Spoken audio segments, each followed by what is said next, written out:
आप सभी को जय हिंद जोहार। साथियों, जेटेट सीडीपी का नया टॉपिक ऐड हुआ है जिसका नाम है राष्ट्रीय शिक्षा नीति। राष्ट्रीय शिक्षा नीति जिसको नीप 2020 बोलते हैं और इंग्लिश में शॉर्ट इसका है नेशनल एजुकेशन पॉलिसी 2020। इसको बोलते हैं राष्ट्रीय शिक्षा नीति। ये आपका टॉपिक पढ़ना है। इससे 4 से 5 सवाल आपके एग्जाम में आ रहे हैं। इस बार आपको पहली बार सीटेट का पसंदीदा चैप्टर और जेटेट का भी पसंदीदा चैप्टर है। ये पहली बार शामिल है और बहुत ऐड किया है हर जगह इसमें। तो पहला देखते हैं, राष्ट्रीय शिक्षा नीति का पृष्ठभूमि को समझते हैं। पहला जो है राष्ट्रीय शिक्षा नीति कब आया था, तो पहला शिक्षा नीति जो आया था, पहला शिक्षा नीति 1968 में आया था। इसको कोठारी आयोग बोलते हैं। आजादी के बाद पहला शिक्षा नीति कब आया? 1968 में, जो इंदिरा गांधी प्रधानमंत्री थी। अब जानते हैं कि दूसरा शिक्षा नीति कब आया। दूसरा शिक्षा नीति जो आया 1986 में आया। इसको ऑपरेशन ब्लैक बोर्ड बोलते हैं। अब ये आया था राजीव गांधी उसमें प्रधानमंत्री थे। ऑपरेशन ब्लैक बोर्ड पर पढ़ने के लिए जो है ऑपरेशन ब्लैक बोर्ड डायरेक्ट पूछता है कि ऑपरेशन ब्लैक बोर्ड किस शिक्षा नीति का देन है, तो आपका आंसर होगा कि राष्ट्रीय शिक्षा नीति ऑपरेशन ब्लैक बोर्ड सेकेंड का देन है। फिर जो नया जो है अभी जो पढ़ना आपको है वो है आपका तीसरा शिक्षा नीति जो 2020 में आया था और आपका आया है जो नरेंद्र मोदी अभी प्रधानमंत्री अभी भी हैं, उस समय भी थे जब बना था।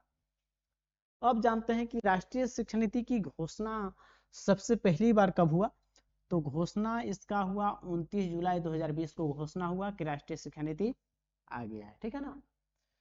और इसका रिपोर्ट जो है राष्ट्रीय शिक्षा नीति जो आया है, इसका रिपोर्ट कौन तैयार किया है कि राष्ट्रीय शिक्षा नीति का कैसा ड्राफ्ट होगा, कैसा मॉडल होगा, है नहीं। तो इसरो के पूर्व चीफ रह चुके हैं जिनका नाम है के कस्तूरी रंजन के द्वारा बनाया गया। इसरो एक संगठन है जो आपका रिसर्च करती है भारत सरकार के अंतर्गत, रक्षा मंत्रालय के अंतर्गत। जो कस्तूरी रंजन उसके चीफ रहे, इन्हीं के द्वारा राष्ट्रीय शिक्षा नीति 2020 बनाया गया है। इसकी मुख्य बातें हैं कि मानव संसाधन मंत्रालय का नाम चेंज करके क्या कर दिया गया, शिक्षा मंत्रालय। MHRD का नाम बदलकर एजुकेशन मिनिस्ट्री, शिक्षा मंत्रालय कर दिया गया, याद रखेंगे।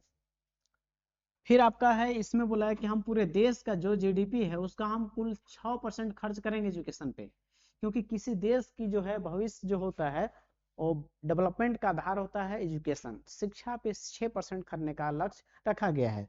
और शिक्षा जो है समवर्ती सूची के विषय, इसमें केंद्र राज्य दोनों मिलकर उस पर खर्च का वहन करती है। अब मेन जो बात जानने की है वो आपका है 10+2 के स्थान पे आपका क्या आ गया है, 10+2 जो आप पढ़ते थे, अब इसके स्थान पर अभी भी यही है। कोई राज्य में असम लागू कर चुका है, पहले है कर्नाटक सॉरी लागू किया है। झारखंड में अभी 10+2 ही चल रहा है, लेकिन ये अब कौन पर, इस पर कौन जगह आ जाएगा, तो 5+3+3+4 4 चरण में जो है ये पूरी प्रक्रिया होगी। 12वीं तक की पढ़ाई जो है आपका स्कूलिंग पढ़ाई वो 4 चरण में संपन्न होगा।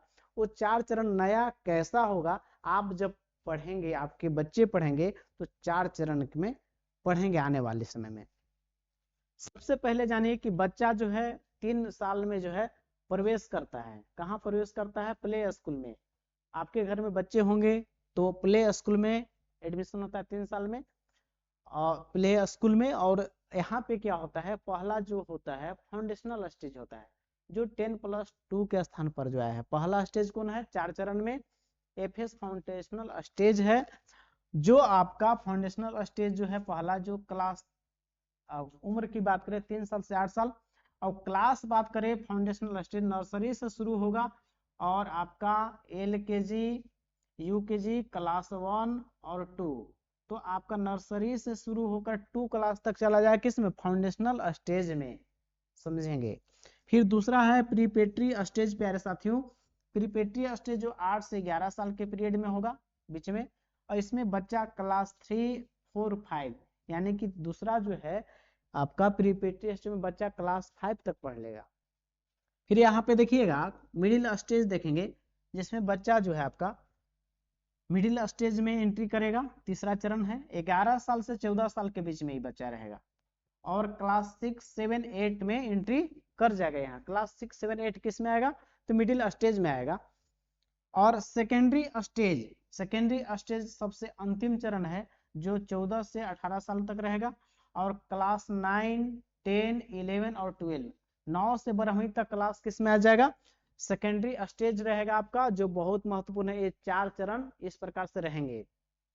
फिर से याद रखेंगे, पहला जो है 5 साल का है, 5 साल, फिर दूसरा 3 साल, फिर तीसरा भी 3 साल का, और चौथा भी 4 साल, चौथा 4 साल का।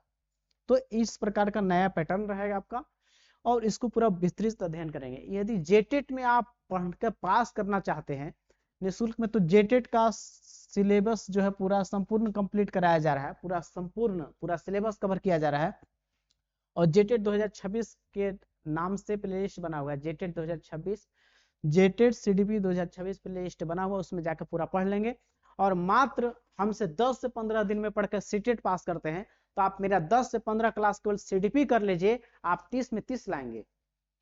चलिए साथियों आगे देखते हैं इसका है।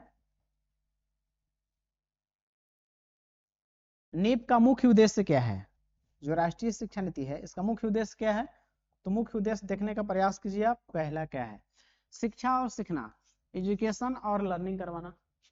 फिर दूसरा है सभी स्कूल डिजिटल करना, ताकि बच्चे को जो समझ में नहीं आ रहा है उस चीज को डायरेक्ट डिजिटल बोर्ड के माध्यम से समझ ले।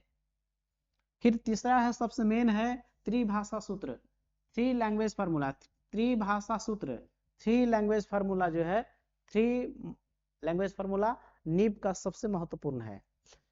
3 लैंग्वेज फार्मूला में जो है मातृभाषा या घर की भाषा, मातृभाषा घर की भाषा मदर टंग की बात करता है आपका पहला, खासकर प्राइमरी स्कूल तक तो इस पर ही पढ़ाना है, क्योंकि घर की भाषा में बच्चा आपको ज्यादा अपने चीजों को बात रख पाता है। आप उसको इंग्लिश और फ्रेंच सिखाने लगिएगा तो कहाँ प्राइमरी में सीख पाएगा, वो तो मम्मी पापा जो भाषा बोलते हैं घर की भाषा, उसी में अपना चीज को जवाब दे पाएगा और जल्दी सीख पाएगा, इसलिए महत्व देना है। दूसरी भाषा कोई हिंदी या इंग्लिश में से कोई होगा। फिर आपका तीसरी भाषा की बात करें, कोई भारतीय भाषा चलेगा इसमें। और पूछा जाएगा कि आपसे विदेशी भाषा बच्चे को कब सिखाना है, तो माध्यमिक स्तर पे लर्निंग कब कराना, माध्यमिक स्तर पे। और माध्यमिक स्तर शुरू होता है सेकेंडरी स्टेज कहाँ से, तो आपका 14 से 18 साल के बीच में, जो क्लास 9 से शुरू होता है और 12वीं तक, तो क्लास 9 से 12वीं तक विदेशी भाषा का आप शिक्षा दिला सकते हैं। चलिए देखते हैं प्यारे साथियों, मिला जुला के इसमें क्या है, 3 भाषा है, यानी कि 3 भाषा की बात कर रहा है, यानी कि 3 भाषा बात की, यानी कि बहुभाषिकता पर बल दे रहा है। किस पे बल देना है, बहुभाषिकता, माने मल्टीलिंग्विज्म, जहां बहुभाषिकता आएगा आपको किसी जन में, उसको महत्वपूर्ण मानना है और आपको उसको सही मानना है प्यारे साथियों, समझ गए। अब आगे देखते हैं, नीप 2020 के 2 लड़के हैं, कितने लड़के हैं, 2 लड़के, समझाने के लिए बोल रहे हैं। एक है एनसीएफ एफएस, 2022 में आया था एनसीएफ एफएस, एनसीएफएस माने हो गया foundational stage, NCA foundational stage 2022 में है, एनसीईआरटी ही तैयार किया है इसको। एक आपका है second NCF AC, NCF school education, जो 2023 में है, इसको भी एनसीईआरटी ही तैयार किया है, इन 23 में आया है। आप समझे कि सर एनसीएफ 2005, हाँ तो एनसीएफ 2005 जो है वो अलग है। अब क्या है तो समझिए, एन से नेशनल, सी से करिकुलम, एफ से फ्रेमवर्क, तो आपका ये 2005 में और यहाँ पे एनसीएफ का 2 आ गया है लड़का है, एक फाउंडेशनल स्टेज 2022 में और सेकंड स्कूल एजुकेशन 23 में। अब एक करके सबको जानने का हम लोग प्रयास करते हैं, कहाँ से सवाल आपका डायरेक्ट आएंगे, और आपको इसको नहीं छोड़ना है और छूटेगा भी नहीं, हम बता रहे हैं आपको। सबसे पहला जो स्टेज है, पहला चरण है फाउंडेशनल स्टेज, जो 5 साल का चलेगा। इसमें बच्चा का भाषा कौशल सीखना है, प्ले बेस्ड लर्निंग होगा, प्ले बेस्ड लर्निंग, खेल खेल में बच्चों को सिखाना है फाउंडेशनल स्टेज में, गेम आधारित, पहला फाउंडेशनल स्टेज हो गया। जो क्लास आपका नर्सरी से शुरू होता है, नर्सरी से शुरू होगा और आपका LKG UKG और क्लास 1 और 2 यहाँ तक आपका क्या है, फाउंडेशनल स्टेज में आते हैं। नर्सरी, LKG UKG और क्लास 1, पहला क्लास और दूसरा क्लास आप किस में आएगा, फाउंडेशनल स्टेज। यही चरण अभी आपका होने वाला, अभी स्कूल में जो टीचर होंगे, या तो अभी पैटर्न लागू नहीं हुआ है, वो आपका 10+2 ही है, लेकिन कोई कर्नाटक राज्य में लागू हो चुका है, तो झारखंड में भी ये लागू हो जाएगा। आप जब टीचर बनिएगा तो उसमें इसी चरण में पढ़ाइएगा। सेकेंड जो चरण है जिसका नाम है प्रीपेट्री स्टेज, जो 3 साल का चरण है, इसमें मातृभाषा, घर की भाषा यानी कि मदर टंग पर ध्यान देना है, मदर टंग से सिखाना है, जो क्लास 3, 4, 5 यानी कि क्लास 3, 4, 5 जो है प्रीपेट्री स्टेज में होने वाला है। फिर आपका है मिडिल स्टेज, जो 3 साल का रहेगा, तीसरा चरण है, जिसमें व्यावसायिक चीजों पर कोडिंग इंटर्नशिप सिखाना है। पूछे कि व्यावसायिक कोडिंग इंटर्नशिप, तो क्लास 6, 7 और 8 में आपका जो है मिडिल स्टेज में आपको चीजों को करना है। अब आगे यहाँ पे देखते हैं सेकेंडरी स्टेज देखना है। सेकेंडरी स्टेज जो 4 ईयर का होगा, सेकेंडरी स्टेज कितना, 4 साल का। इसमें क्रिटिकल थिंकिंग करवाना है, ओपन एंडेड सवाल। क्रिटिकल थिंकिंग क्या होता है, जैसे कि आप जेटेट की तैयारी करते हो, जेटेट पास करना है तो क्यों करना है, क्यों करना है, जवाब आ रहा है कि हमको नौकरी लेना है, सहायक आचार्य बनने का जो पहला पड़ाव होता है जेटेट पास करना है, तो आप जवाब देंगे। और क्या हो सकते हैं समालोचना से थिंकिंग में, तो आपका पूछ सकता आपसे है कि आपको मोबाइल से पढ़ने के लाभ क्या है, बोले कि इससे कम समय में ज्यादा चीज सीख लेते हैं, ये तो पॉजिटिव चीजें हैं, समय की बचत होती है और सीख लेते हैं। और नेगेटिव चीज क्या है कि सर से डायरेक्ट सवाल नहीं पूछ पाते हैं, और नेगेटिव भी है कि आपका आंख पे, इससे पे प्रभाव पड़ सकता है। तो दोनों चीजों को, गुण अवगुण दोनों देख के और जो डिसीजन लेते हैं, निर्णय लेते हैं, वही समालोचनात्मक थिंकिंग होता है, क्रिटिकल थिंकिंग। ओपन एंडेड सवाल जिसका आंसर एक से अधिक हो। रांची के बारे में क्या क्या जानते हैं, तो बहुत सारे आंसर होगा। झारखंड की राजधानी शिमला है, यहाँ पे शहीदों का नगर है, सिटी ऑफ वाटरफॉल्स है, जलप्रपातों का शहर है, वहीं पे आपका जो है टैगोर हिल है, वहीं पे पहाड़ी मंदिर है। बहुत आंसर हो सकते हैं, तो जिसका बहुत सारा आंसर हो ओपन एंडेड क्वेश्चन कहलाते हैं। विषय चुनने की आजादी कहाँ होगी, तो अंतिम चरण जो है सेकेंडरी स्टेज में जो है विषय सब्जेक्ट चुनने की आजादी होगी। सब्जेक्ट वाइज चॉइस करने की आजादी कहाँ होगा, सेकेंडरी स्टेज में होगा। विषय चुनने की आजादी चौथा में। अब आगे देखते हैं नीप 2020 की विशेषताएं, राष्ट्रीय शिक्षा नीति 2020 की विशेषताएं, जो बहुत ही महत्वपूर्ण है। आप विशेषता का जो पॉइंट है वो डायरेक्ट एग्जाम में लड़ता है साथियों, बता रहे हैं आपको क्या है वो देखिएगा।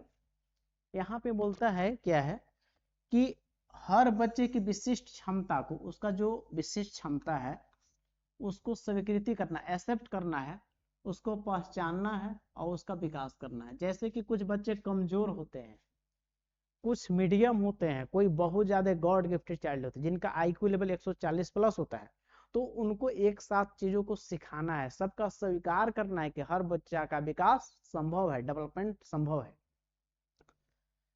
ये हो गया, यानी कि यहाँ पे सबको समानता देखा जा रहा है एजुकेशन पाने के लिए। फिर बहुभाषिकता, मल्टीलिंगुअलिज्म, बहुभाषिकता ध्यान रखेंगे। बहुभाषिकता क्या है, मतलब एक से अधिक भाषा बच्चे को सीखने के प्रेरित करना है, कि भाषा से बहुत सारी चीज बच्चा अर्जित करता है। अर्जित माने खुद से सीखता है, एक्विजिशन करता है। अब यहाँ पे घर की भाषा, मदर टंग, घर की भाषा याद रखेंगे। मदर टंग जहां मिलेगा वो बहुत इंपॉर्टेंट है, उसमें बच्चा सीखने का माध्यम समझना है।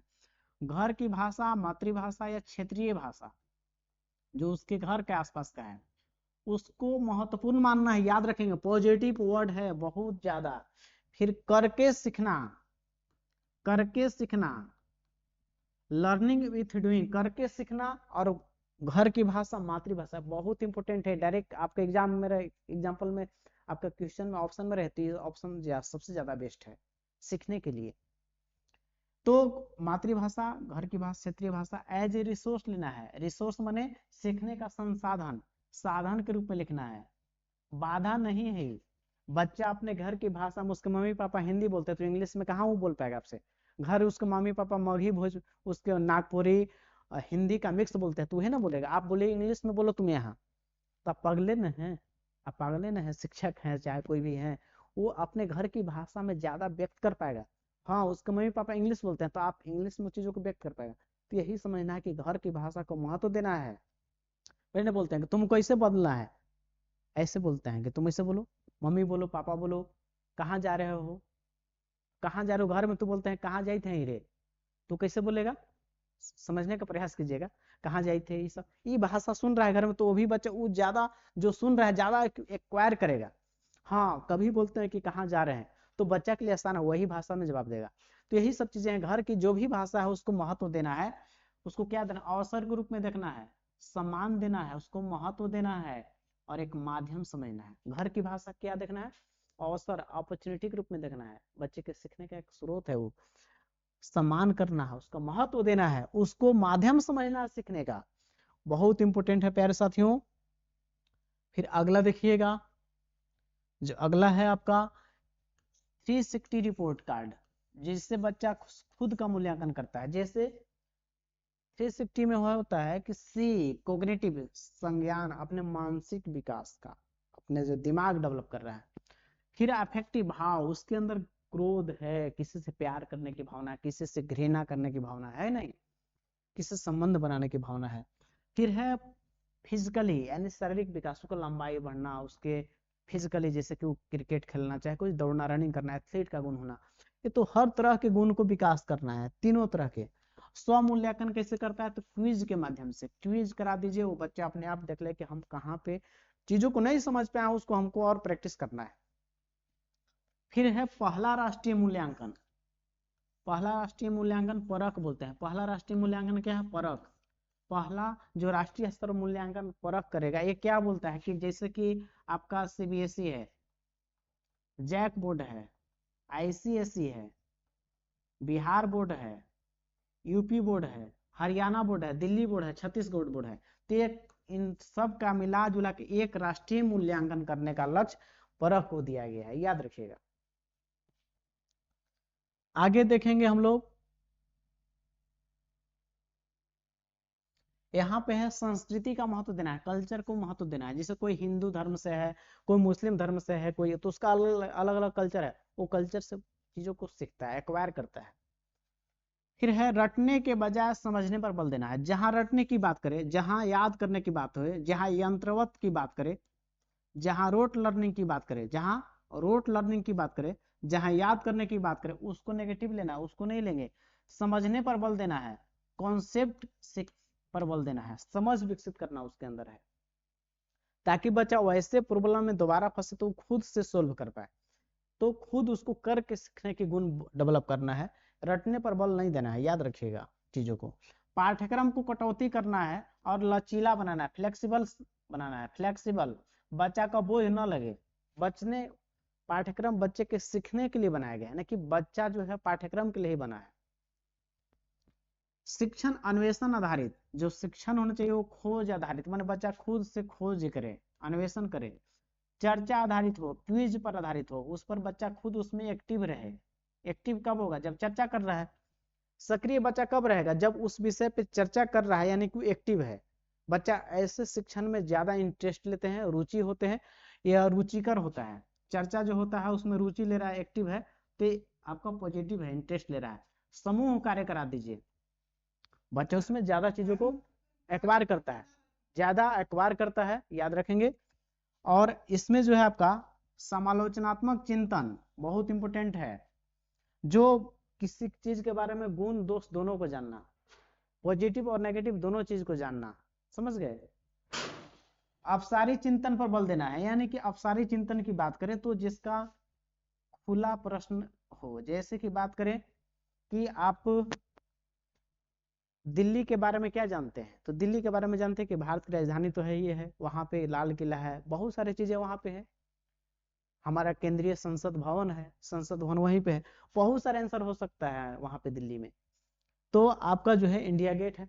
तो बहुत सारे आंसर हो सकते हैं, जिसका एक से अधिक जो थिंकिंग है वो ऐसा फैलता हो, विस्तार होता हो, तो वो होता आपका है अपसारी चिंतन। और जो एक चीज पर सीमित हो जाए उसको अभिसारी बोलते हैं। जैसे बोलते कि भारत की राजधानी कहाँ है, तो उसका एक ही आंसर होगा दिल्ली, वो अभिसारी है। और जब बोल दे कि दिल्ली के बारे में आप क्या क्या जानते हैं, तो बहुत सारे आंसर होगा, तो हो जाएगा अपसारी चिंतन। आगे देखते हैं प्यारे साथियों, फिर है रचनात्मक आकलन, फॉर्मेटिव असेसमेंट की ओर जाना है। रचनात्मक आकलन, याद रखिएगा कि आपको जो दो तरह के आकलन, समेटिव असेसमेंट होता है, को समेटिव से फॉर्मेटिव की ओर जाना है, यानी कि योगात्मक आकलन से कहाँ जाना है, रचनात्मक आकलन की ओर। रचनात्मक आकलन होता है, लगातार होता है, कंटिन्यू होता है, लगातार होता है, हमेशा होता है। और योगात्मक होता है साल के अंत में होता है। तो इसको नहीं करना है, किसको की ओर जाना है, योगात्मक से किधर जाना है, रचनात्मक आकलन की ओर। किधर जाना है, योगात्मक से रचनात्मक आकलन की ओर बढ़ना है। कौन कहता है, आपका ए।